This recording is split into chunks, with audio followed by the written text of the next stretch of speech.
क्या होगा?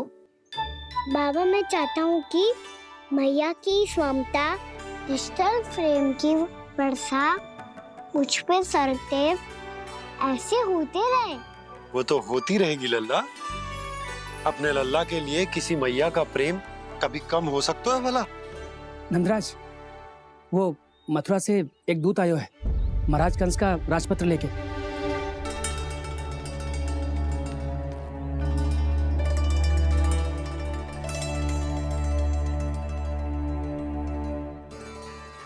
कान्हा, अब क्या करने वाला है?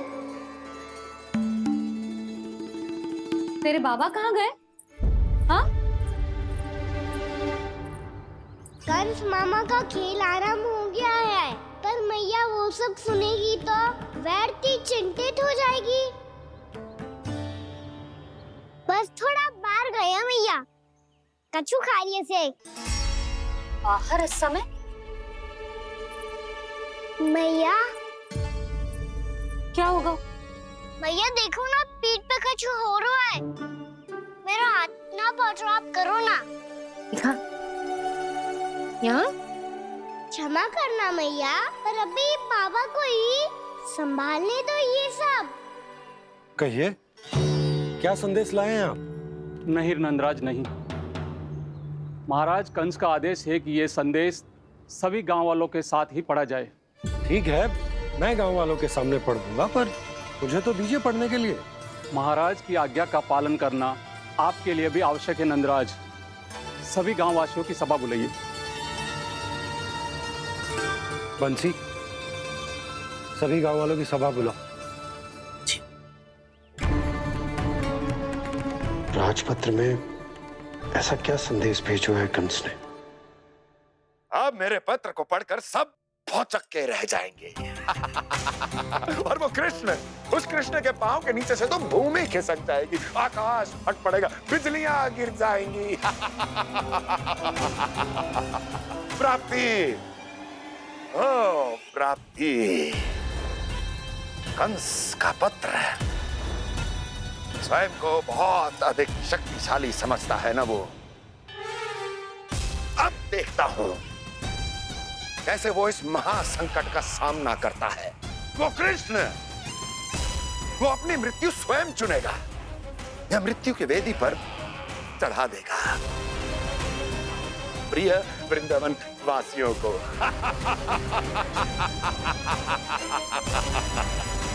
अब आएगा आनंद प्राप्ति, अब आएगा आनंद। सबको इकट्ठा करवा के ही पढ़वाएगो। अवश्य ही कोई विशेष संदेश दिया होगा कंस ने।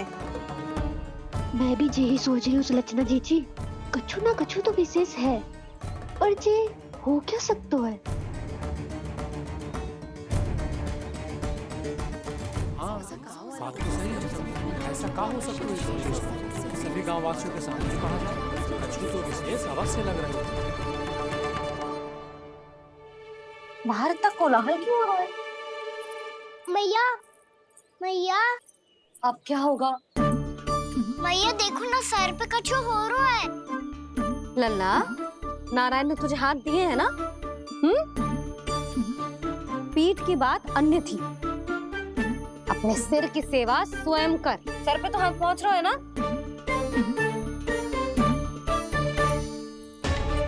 मैया सुनो ना, मैया देखो ना, तीव्र कर कछु हो रहा है। मैया देखो ना, तीव्र कछु हो रहा है।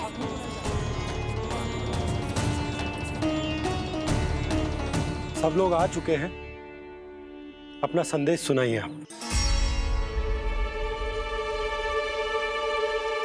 गोपराज नंद और सभी वृंदावन वासियों को सूचित किया जाता है कि मथुरा अधिपति और आप सभी के महाराज कंस ने कल सुबह भव्य पूजा का आयोजन किया है। इसके लिए राज्य को वृंदावन के क्षेत्र के निकट यमुना नदी के मध्य में खिलने वाले 1 कोटि कमल के पुष्पों की आवश्यकता है। इसीलिए आप सभी को यह आदेश दिया जाता है कि ये सभी कमल के पुष्प प्रथम पहर से पहले राजसभा में पहुंचा दिए जाए। इतने सारे पुष्प वो भी प्रथम पहर से पहले कैसे हो सकते हैं? यदि आप ऐसा करने में असफल रहे तो इसे राज आज्ञा का उल्लंघन माना जाएगा। और राजद्रोह के आरोप में आप सभी को कड़े से कड़ा दंड दिया जाएगा। स्मरण रहे, यदि कल की पूजा में इन 1 कोटि कमल के पुष्पों का ना पहुंचने के कारण कोई व्यवधान आया तो समस्त वृंदावन वासियों को दोषी माना जाएगा और पूरे गांव को निवासियों सहित धूल में मिला दिया जाएगा। कल प्रथम पहर तक का ही समय है आप सबके पास।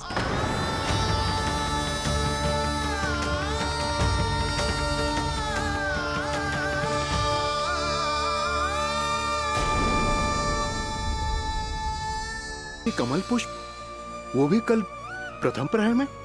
ऐसे कैसे संभव है? और कोई साधारण पुष्प ना, यमुना नदी के मध्य खिलने वाले विशेष कमल के फूल चाहिए उन्हें। लेकिन यमुना नदी में तो कालिया नाग ने विष घोल के रखा है, तो फिर कैसे हो पाएगा? जी असंभव है। हमारी मृत्यु का संदेश भेजा राजा कंस ने। सदैव की भांति इस समस्या पर भी गांव के बड़े ही विचार करेंगे। बालकों का यहाँ होना उचित ना है।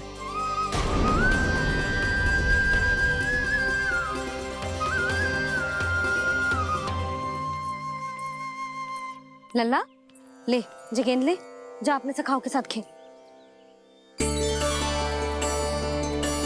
सुबह उज्जवल, मधुमंगल वसंता, देखो भैया ने क्या दिया है।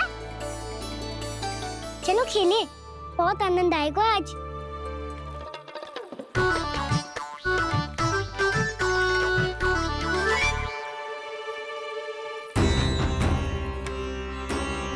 भानु, बंसी, जाओ और शीघ्र ही वो घेरे का कार्य समाप्त करो।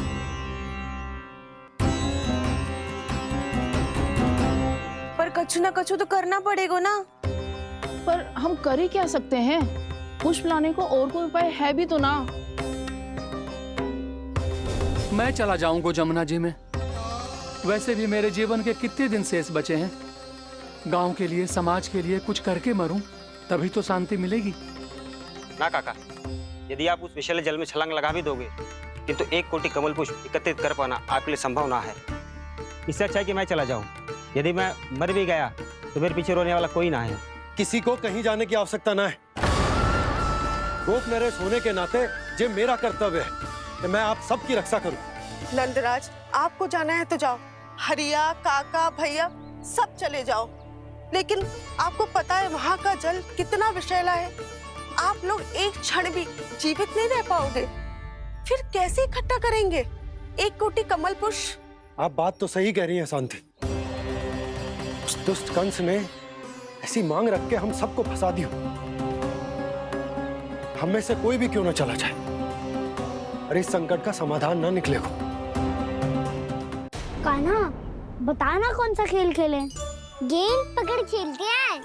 पर एक बात सुन लो सब, कोई भी तीव्र गति से ना फेंको गेंद को। भैया ने फ्रेम बनाई है मेरे लिए। सब तैयार हो?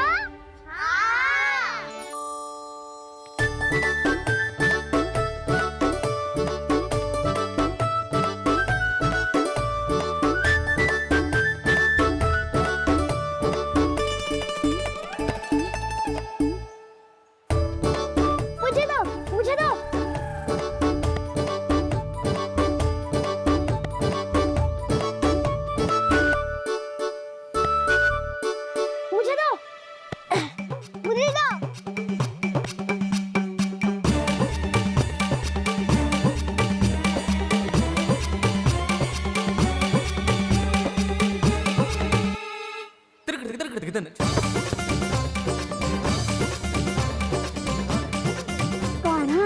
इतनी धीरे से फेंकेगो तो कैसे आनंद आएगो? थोड़ा बल लगा के फेंक। हाँ कान्हा, हम अभी बड़े हो गए हैं, तू अब भी छोटे बालकों की तरह फेंक रहा है।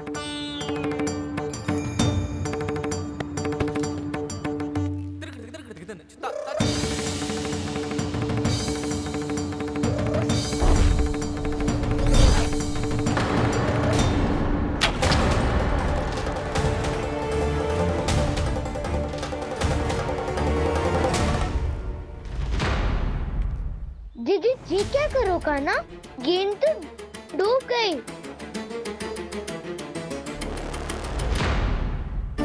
अच्छा, तो ये सब इसकी योजना का भाग था ताकि ये कालिया का सामना कर पाए।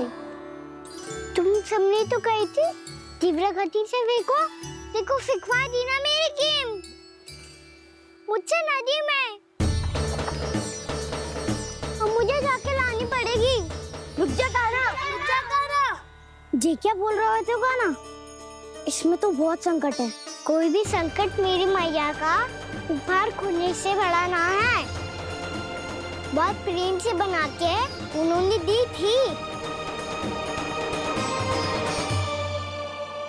हे नारायण, कोई उपाय समझ में ना आ रहा है। मैया, हम कैसे करेंगे हम अपने गांव की रक्षा? कीड़े पड़ेंगे उस दुष्ट को। यदि उसके कारण किसी के प्राण चले गए तो कौन सा फल मिलेगा उसे इस पूजा का? तुम सही कह रही हो यशोद। हमारे पास कोई और दूसरा विकल्प भी तो ना है। यदि हमने मथुरा की राज आज्ञा का पालन ना किया तो इसका दुष्परिणाम पूरे गांव को भुगतना पड़ेगा।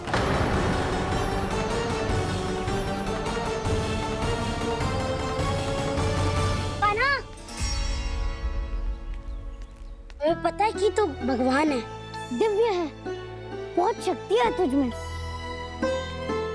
पर फिर भी हम तुझे विषैले जल में ना जाने दे सकते।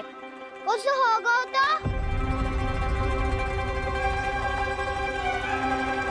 तुम सब इतनी हट कर रहे हो तो ठीक है, ना जाऊंगा।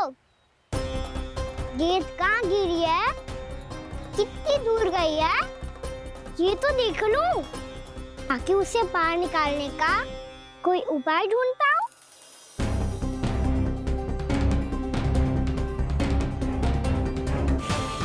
हाँ।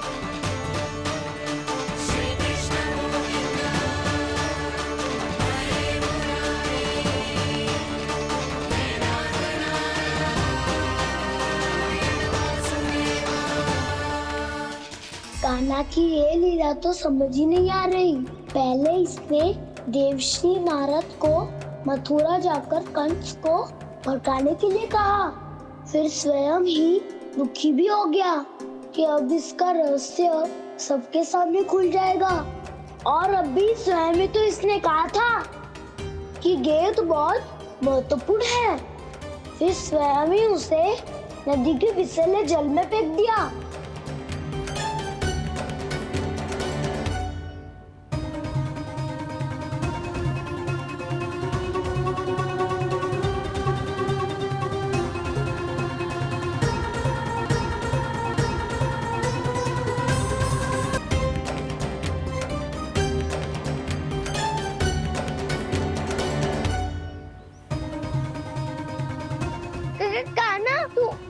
ऊपर क्यों चढ़ रहा है? अरे ऊंचाई से देखूंगा तभी तो गेंद दिखेगी।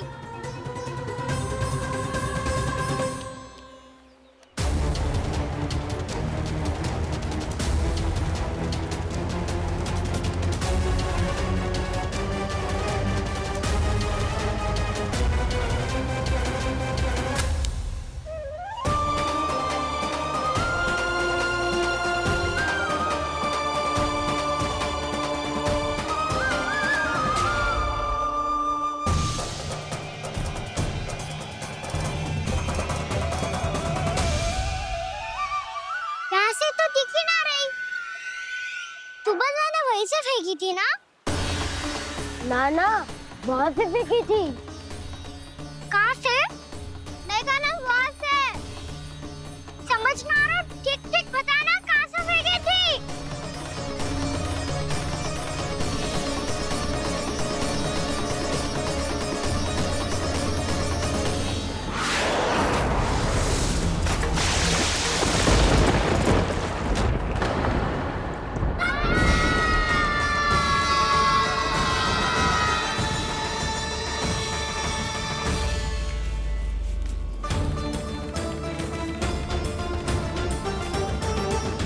कालिया नाग के क्षेत्र में जाकर कोई भी जीवित वापस ना लौट सको है।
कालिया नाग तो उसे देखते ही निकल जाएगा।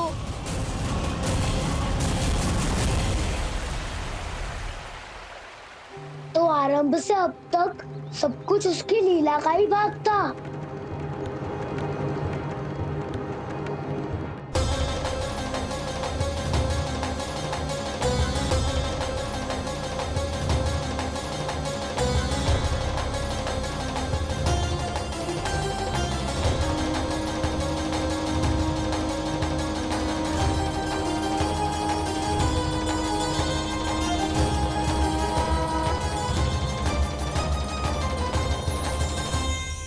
इतना सुंदर रूप, मन मोहने वाली मुस्कान, अद्भुत तेज और भगवान जैसी दिव्यता। कौन हो तुम? हाँ, तुम्हें देखकर तो हम सब सम्मोहित ही हो गए।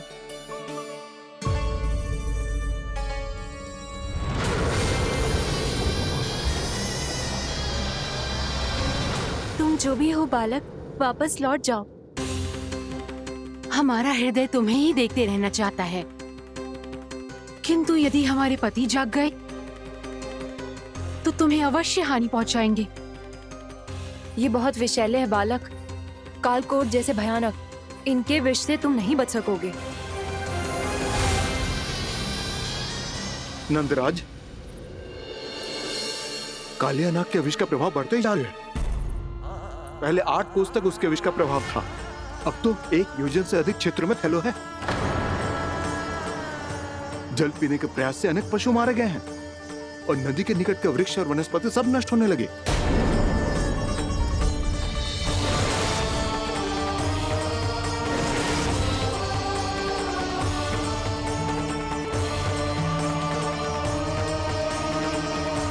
इनके विष की तीव्रता इतनी अधिक है बालक कि इनके संपर्क में आने वाले को तड़पने का भी अवसर नहीं मिलता।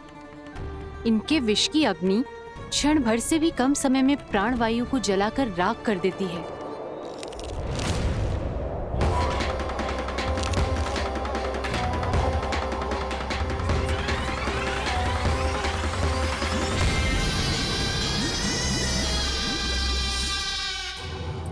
तब तो समस्या और भी गंभीर हो जाएगी।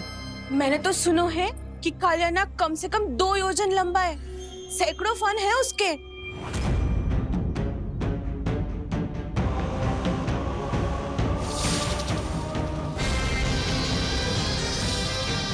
इसका अर्थ तो ये है कि हम दोनों ओर से फंस गए। एक और कंस को 1 कोटि कमल पुष्प देने जो कि कालिया नाग के क्षेत्र में पड़ते हैं, और दूसरी ओर उस कालिया नाग का विष यमुना जी के क्षेत्र में बढ़ता ही जा रहा। इसके कारण हम ही नहीं, निर्दोष पशु पक्षी भी संकट में। इन दोनों समस्याओं का एक ही समाधान है, उस कालिया नाग का सामना करना। और ये ना समझ आ रहा कि हम ये करेंगे कैसे, क्योंकि ये बात साधारण मनुष्य के बस की ना है। हमारे लिए ये असंभव है।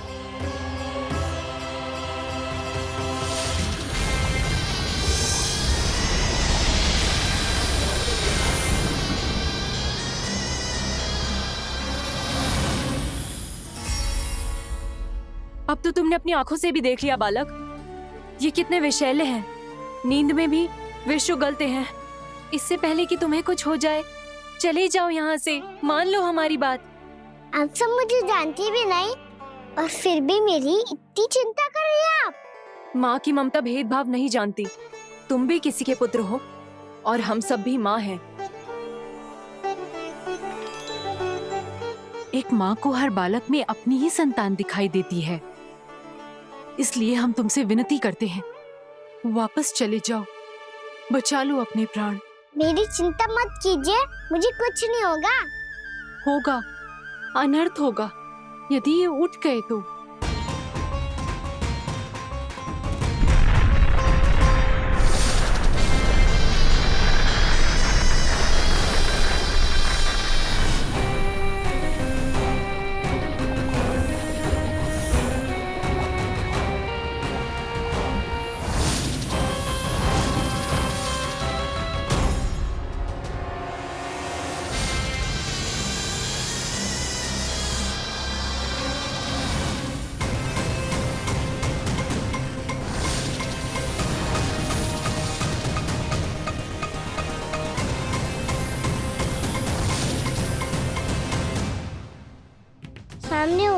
में भी अपने इश्क को केवल वही देख सकता है जो अपना अभिमान त्याग चुका हो।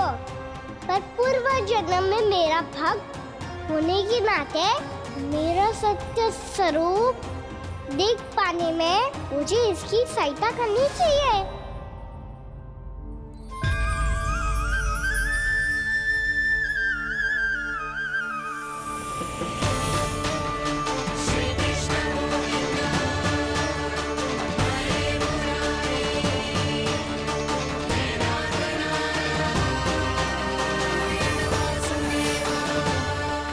देखो हमारा छोटा सा कान्हा कैसे डट के खड़ा हुआ है। इतने विशालकाय, इतने महाभयंकर सबके सामने।